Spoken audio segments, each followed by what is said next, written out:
ఎవరన్నా చచ్చిపోతే కూడా మొయ్యడానికి మనుషులు రావట్లేదమ్మా, సాటి కులం వాళ్ళు రావట్లేదు, బంధువులు రావట్లేదు. మా కోడలు నీళ్ళు వేసుకుందంట, వీడి కోడలు నీళ్ళు వేసుకుంటే శవం మొయ్యడానికి ఏమిటండి? పిచ్చి నమ్మకాలన్నీ పెరిగే పని లేకుండాను. అటువంటి సందర్భాల్లో అనాథ ప్రేత సంస్కారాన్ని చేస్తే చక్కని శిశువులు పుడతారు. ధర్మశాస్త్రం తెలిసి చెబుతున్నా, దయచేసి దానికి సహకరించండి, దయచేసి దానికి సహకరించండి. మనిషి పోతే ఎందుకండి ఈ శాస్త్రాలన్నీ పని లేక? అవతల మనిషి పోయాడమ్మా, ఏడుస్తున్నారు వాళ్ళు, వాళ్ళకి ఏం కావాలో అది చూడాలి. పూర్వకాలం వ్యవస్థ ఎలా ఉండేదంటే మా చిన్నతనంలో చూసేవాళ్ళం, ఎవరైనా ఇంట్లో ఎవరైనా పోతే పక్కింటి వాళ్ళు మొత్తం ఆ ఇంటికి సరిపడా అన్నం కూరలు వండి పట్టుకెళ్ళి కూర్చుని తినిపించేవారు. మేము తినలేమమ్మా, ఏడుపు వస్తుంది, ఏడవడానికైనా ఓపకుండాలి కదమ్మా అని తినిపించేవారు. ఎందుకని అలాంటి ఏడుపులో వాళ్ళని వదిలేస్తే డిప్రెషన్లోకి వెళ్ళిపోతారు, ఏమవుతారో తెలియదు. పక్కింటి వాళ్ళు ఉండేవారు, కులభేదాలు కూడా లేవు. అటువంటి సంస్కృతి నుంచి వాళ్ళు ఎలా దిగజారామంటే, వాహనాన్ని కబురు చేసుకోండి మాకెందుకు, అన్ని చోట్ల వాహనాలు ఎక్కడ ఉంటాయండి? అసలు బంధువులు ఏమయ్యారు, మిత్రులు ఏమయ్యారు, సాటి కులం వాళ్ళే, వంటికి కుల సంఘాలను తయారవుతారు. ఏమయ్యారు? కుల సంఘం వాళ్ళు అందరూ.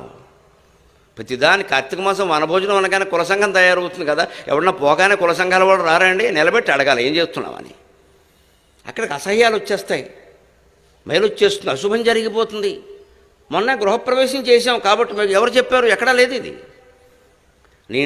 మన ఇంట్లో ఈవేళ శుభకార్యం అయినా సరే రేపు అశుభానికి మనం వెళ్ళొచ్చు. ఏ శాస్త్రము దీనికి ఆటంకి చెప్పదు. ఆ మాటకు వస్తే శుభకార్యం వాయిదా వేసుకునేనా పరామర్శకి వెళ్ళి వాళ్ళని కాపాడమని చెప్పింది శాస్త్రం, అంత గొప్పది. శుభకార్యం వాయిదా వేసుకో, అశుభాలు మనం వాయిదా వేయలేము. ఎందుకంటే దానికి ముహూర్తం ఉండదు. పుట్టడానికి ముహూర్తం లేదు మనిషికి, చావడానికి ముహూర్తం లేదు, తద్దినానికి ముహూర్తం ఉండదని పోయినాడు పెట్టాల్సిందే, అమావాస్య అయినా సరే. అమావాస్య నేను తద్దినం పెట్టినంటే ఎలాగా, ఏకాదశి నేను తద్దినం పెట్టినట్టే ఎలాగా, ఇంక మిగిలిన పండుగలు విష్ణుమూర్తికి సంబంధించిన ఏమైనా ఉంటే వాయిదాలు వేసుకుని ఏకాదశి నాడు తద్దినం పెట్టాల్సిందే. ఎందుకంటే పితృదేవతలు మళ్ళీ రారు, విష్ణుమూర్తి ఎప్పుడైనా వస్తాడు. పితృకార్యాలు అనేవి ఎంత గొప్పవి అంటే, ప్రేతకార్యాలు అనేవి ఎంత గొప్పవి అంటే వెంటనే చేయాల్సినవి. చేయకపోతే వీధంతా బ్యాక్టీరియా వ్యాపిస్తుంది, రోగాలు వస్తాయి. సమస్య అది, అక్కడ సామాజికంగా సమస్య అది.